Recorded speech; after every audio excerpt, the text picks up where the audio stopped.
Hi, I'm Danielle, and this is Chatter Out Loud, a podcast where I share thoughts and TV commentary on shows I like to watch. Now, before I start, I want to ask that you go ahead and like, follow, share, and subscribe. And on YouTube, where I upload my companion episode of my podcast, be sure to subscribe and hit the notification bell. This way, you can get a notification every time I post a new episode, and you won't miss out. It doesn't cost you anything to follow and subscribe, so go ahead, subscribe, hit the bell, and thank you in advance. All right, so welcome back, and I thank you so much for joining me. Your presence is very much appreciated. All right, so let's catch up on the live feeds. We're talking the power of veto, specifically after Moose won the power of veto, and then Kyle's next move during his reign as HOH. And this reign is confusing all of the house guests. Well, all except Marty, Gino, and Kyle, right? Like I mentioned, Kyle is still the HOH. And man, we're only halfway through his HOH. And honestly, I just want it to end. I'm ready for his reign to be over. I'm ready for him to be dethroned. I'm exhausted. All right. Not to torture you, but I wanted to remind us all that Kyle, his first approach was going after Steph and was going to put both Steph and Betty on the block, Steph being the target. Then he changed his mind and he went to Steph and Moose and actually nominated the two of them, with Moose being the target. After the power of veto was played, Moose won, which messed up Kyle's plan, and he went back to wanting to put Betty on the block. But he couldn't really do that. He couldn't really do that because he now wanted to save Steph. He put Steph on the block, but now he wants to save her. Okay. Marty got a hold of him, and Kyle again changed his mind, not only on the nomination, but he developed a new target. And yes, at the power of veto ceremony, and this is a spoiler alert, Moose used the power of veto on himself, pulling himself off of the block, and Kyle nominated Dr. Josh. Yep.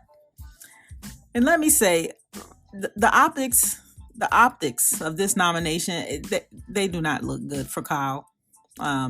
It just doesn't. And he'll have to endure the scrutiny that comes along with that when he leaves the house. I think both he and Marty will have to just endure the scrutiny that comes along with this. Or, Okay. By the way, Josh wasn't targeting Kyle, right? If we want to go back to the gameplay itself. Josh wasn't targeting Kyle at all. Now, could Marty have been in trouble as it pertains to Josh? Perhaps. But Kyle is making decisions that are not good for his personal gain. And let's remember, Kyle was in 2 alliances.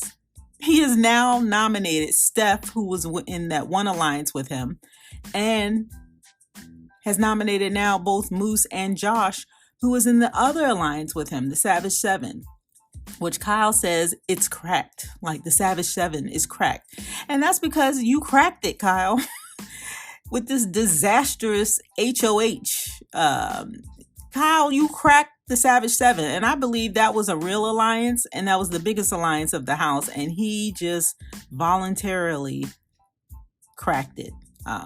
He's targeting people from his own alliances. And think about it. Alliances are formed to help you get further in the game. We're in week 3, and he not only blew one, but he blew up 2 alliances who would have helped him get further in the game. Even with his loyalty to his top 2 dudes, Gino and Marty, you still need votes elsewhere, right? And he had those votes in those other 2 alliances. So I don't know what he's doing. A lot of people are saying they don't know what he's doing. I don't see I just don't see this move at all, but it's happened. Josh is on the block now against Steph. And I wanted to say, I think this HOH has jeopardized Kyle's game, his longevity in the game. I personally think, he's not going to last too much longer in this game. And with any of this, I could be wrong, All right. And can I say, I am tired of hearing Kyle and Marty talk about how strong of a player they are. They keep boosting each other's ego. You know, they're strong players. Him, Gino, and Kyle. Marty, Gino, and Kyle. They always talk about how strong of a player how they are strong players, right? And I keep saying this is such a long game, and the arrogance and the ego of those guys just declaring they are the strongest players in the game. It's just annoying. It's so annoying. It's part of Big Brother. It annoys me every season when I see this. So I'm just saying it out loud. And I do have to say this as well. There may be validity to what they're saying if the others don't begin to win something, right? But my overall point is that this is a long game. Twists are coming, and it takes a lot of nerve to just call the game this early. It's ego. Simply ego, in my opinion. All right, with Kyle saying he feels bad, like when he was talking to Josh, he says he feels so bad he has to throw up. He couldn't poop because his stomach was in knots.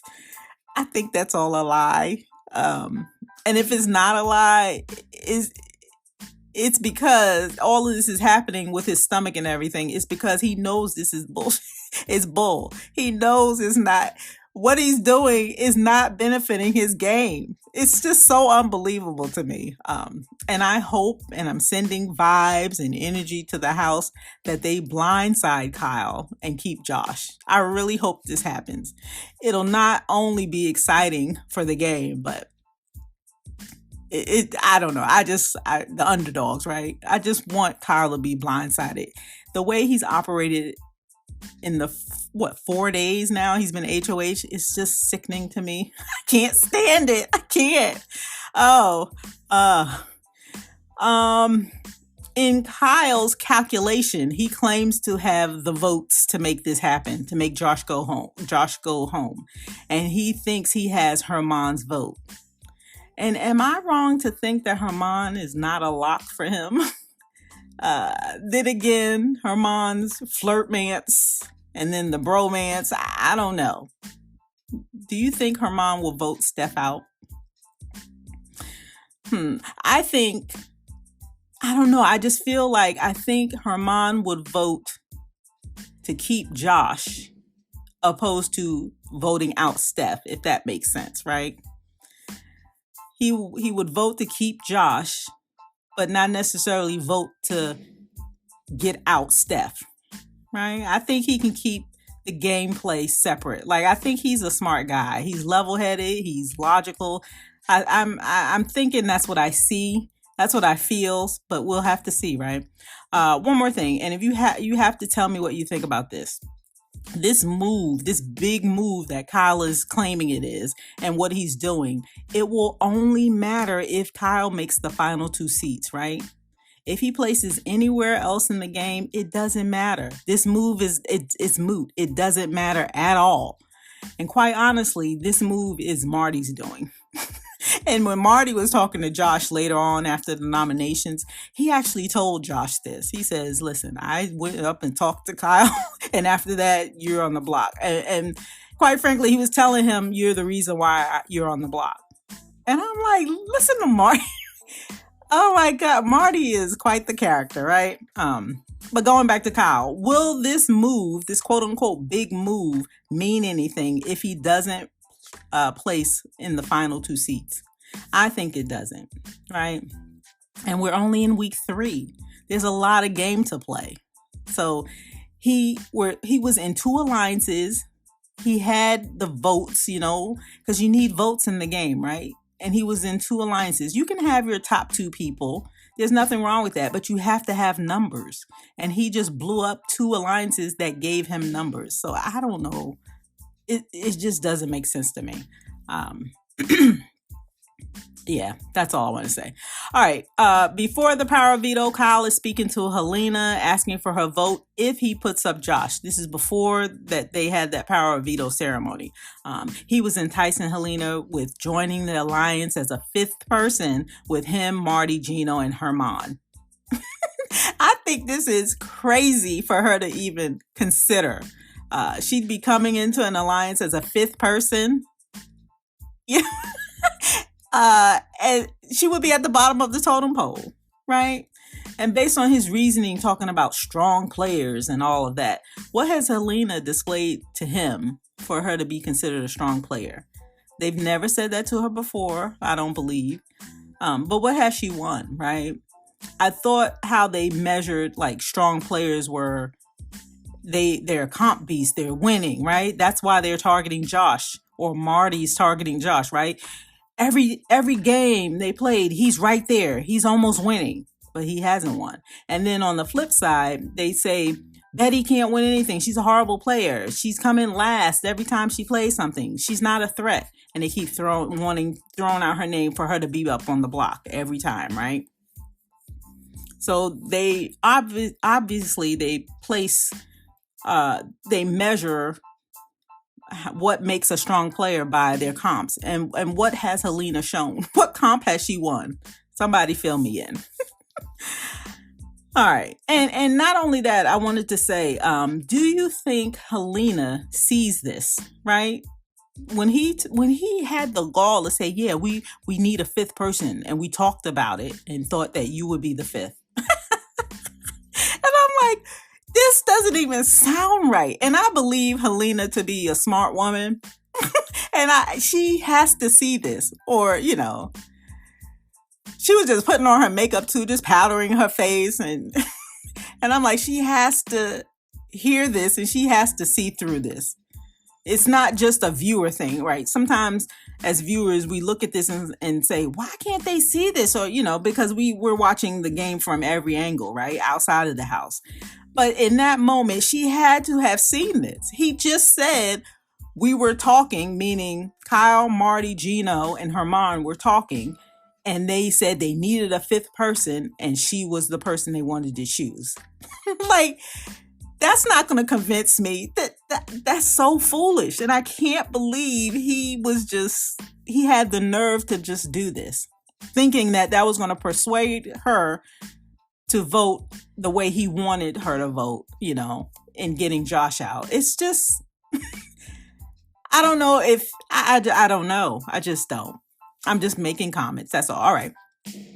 Betty confronting Kevin. Okay, I wanted to talk about this a little bit. Personally, I felt that this was a necessary thing for Betty to do. Kevin was going around the house telling everyone that Betty was yelling at him.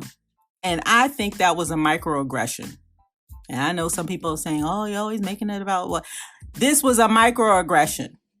This is exactly what Frenchie did when he said Kylan yelled at him, and he didn't. Him saying that Betty yelled at him is a microaggression. Kevin even admitted that she didn't yell at him, but he said he felt like she did. And that's just wrong. And what do you mean you felt like she yelled? What's a better example of yelling at someone is what Steph did in that HOH room when she reacted to being told she was going on the block. And then how she yelled at Moose. That's yelling. That's what yelling looks like. Betty didn't do that and hasn't done that. And she's very conscious of that too, right? And I just feel Betty on this one. I really feel her on this one. And mind you, this wouldn't be a big deal had he not gone around the house telling everyone she yelled when she didn't. He's painting this picture of her being an angry Black woman. And I can relate to this so much. And that's why it ticks me off so much. My entire adult life in corporate America, in the world, period, if I've ever spoken up for myself or stood my ground, I have the burden of making sure I'm careful with my tone, my facial expressions, and things like that. I couldn't even go into a room and yell like Stephanie did and have that be seen as anything other than an angry Black woman. And so when Betty wanted to confront Kevin on this, I was with her. I felt that. I thought it was necessary. And I didn't even see Betty yelling at him. Even when she confronted him, he raised his voice and she didn't. He was getting annoyed because she was confronting him, saying, why are you telling people something that didn't happen? And she kept repeating herself. expecting an answer. You're tarnishing my name. You making me look a certain way. We're on TV and you're telling people I'm doing something that didn't happen. Why are you doing this, Kevin? And he was getting frustrated and he started to raise his voice. But she was standing up for herself and I'm standing with her. Good for you, Betty. And I want to also mention this. I don't like how Herman told her, Betty, before she went to confront Kevin. I don't like the fact that Herman told her to don't confront him all charged up. I didn't like the way that sounded. And I didn't even like when Josh told her to leave it alone. No, she doesn't have to leave it alone. She shouldn't be made to feel that she has to leave it alone. It made her look a certain way. She felt like that. She's conscious of the optics of this, and I don't blame her. And to me, as someone who's standing up for herself, I say good for her. All right. That's my piece on that. No, that's not. I wanted to say one more thing. Now, she did tell Kevin, she meaning Betty, she did tell Kevin, I think a week ago, that she didn't want to speak with him and to have a nice life, right? She's like, I don't want to speak with you. Have a nice life. She basically dismissed him. And he did antagonize her saying, well, when you're ready to talk, she said, I won't ever be ready to talk to you. I don't have anything to say to you. I remember referencing it as her going off, but not in the literal sense. It's a phrase that I use in my own community, and that's how I speak, right? Kevin doesn't speak that way. And I guess the point I'm making is that when he goes around saying Betty yelled at me, what does he mean? Right? What does he mean? It's a microaggression. I don't like it. I'm glad she confronted him, and put him on blast, basically. And maybe Kevin did mean, I meant that she was upset with me. Maybe that's what he meant. I guess, right? And maybe in any other life, I would consider that is what he meant, but not in this case, because when she confronted him, he didn't say that. He admitted he felt like she yelled, and he shouldn't be going around the house saying, she yelled at me, she yelled at me. You're trying to paint her in this light. She's already viewed as a poor player in the game, right? And people are already making statements like Betty's going to lose her mind because twice now Kyle has changed his mind saying that she was going to be put up on the block. He talked with her to let her know, and then he didn't follow through. It's just like, I want people to stop doing that. Well, I don't want Kevin to do that again. And by the way, this conversation that they had, they did cut the feeds shortly after that. And since then, I've seen Kevin walking around and he's like, I don't want to talk about it. Because Marty asked him, like, did everything end up okay after, because I think Marty was out there and Tanisha was out there when Betty came to confront Kevin. And Marty asked him about it, saying, hey, if you want to talk, he's like, I don't want to talk about it. So now he doesn't want to talk about it. He's being quiet. He said he just wants to stay quiet, and that's it. So I'm glad she confronted him. And that's my comments on it. All right. Marty and Josh are in the chess room or the game room. And Marty told Josh that after he talked with Kyle, the target changed to him and that he actually was the reason for him going on the block. I think I said that a little earlier. And my thoughts again were, wow, Marty. He is like, Marty's playing the game. I don't care for Marty, so I don't like it, but he is playing the game. And you got to give him credit for that. Okay. All right. So Kyle putting Josh on the block. Do we think this is benefiting Kyle or is it benefiting Marty? Or both? Is this a smart move? I think sometimes the way Marty's going around the house now, going to Josh, telling him this stuff like, I'm the one who put you on the block, but I'm willing to work with you. That was the other part of it. He was open to working with Josh. If Josh found a way to stay in the game, he was open to working with him. And he said he wouldn't target Josh if he won HOH and hope he would reciprocate. Marty is something else. But I'm thinking, do you think Marty is doing these things because he saw how disastrous Kyle was in his own HOH?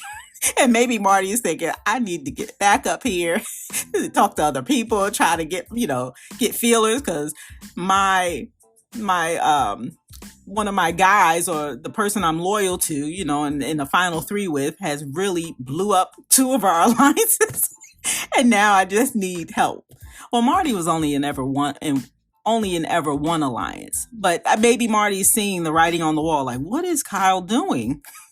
Marty was upset all night. He said this all day yesterday or last night, and then again he repeated it this morning, and saying how upset he was with Kyle because Kyle was making decisions and not filling him in. And he said, if you ask anybody at the house, it's Kyle, Gino, and Marty. We're three, and he's making decisions, and he didn't know what was going on. And then he was upset because when he went into the HOH room to talk to Kyle, all the guys were up there. And he's like, well, what is this? So Marty said, I'm just going to make sure I have a seat because I don't know. I didn't get invited to this. So Marty he was upset with Kyle. And then Kyle was apologizing to him. Like, I know, I just thought Gino would tell you. It's just a nightmare. So maybe Marty is seeing all of this and thinking, I better make my own plans, backup plans, which leads me to when he was talking with Summer later on in the game room or the chess room. He's clearly trying to make a final two with Summer. She's not buying into any of it. He gave her a pitch and told her what they talk about has to stay between the two of them only. He tries to say to her that he trusts her, and if she trusts him, to let him know, and they will do this. And I don't blame Summer for not agreeing to this. She told him, hey, I have trust issues. And then she began to walk out the door. Oh, in that moment, I felt Summer. I know she wanted to say more, but she maintained. She gave him a hug. Everything was nice. She wasn't rude or anything. But it was funny. She was like, well, I have trust issues. Basically, that's a no. And it also shows that she's not easily manipulated. She's a smart girl too, right? And I guess that Smarty, remember the alliance, Smarty? It was Summer and Marty. It was never really a real thing, And I like that name, Smarty. But, oh well, there goes that. All right, you guys, I'll come back tomorrow to share more updates. In the meantime, let's chat it up in the comments. Let me know your thoughts. All right. And that's all I have. So be sure to come back and give me a listen. I'd love for you to like, share, follow, and subscribe. You can also leave me a message. Leave me a comment. If you're listening to the podcast, there's a link to leave me a message. So you have to check that out. Yeah, I think I said that backwards this time. I'm going off of memory. Wait, before I close out, hold on. I wanted to do one more thing. Let me get my paper.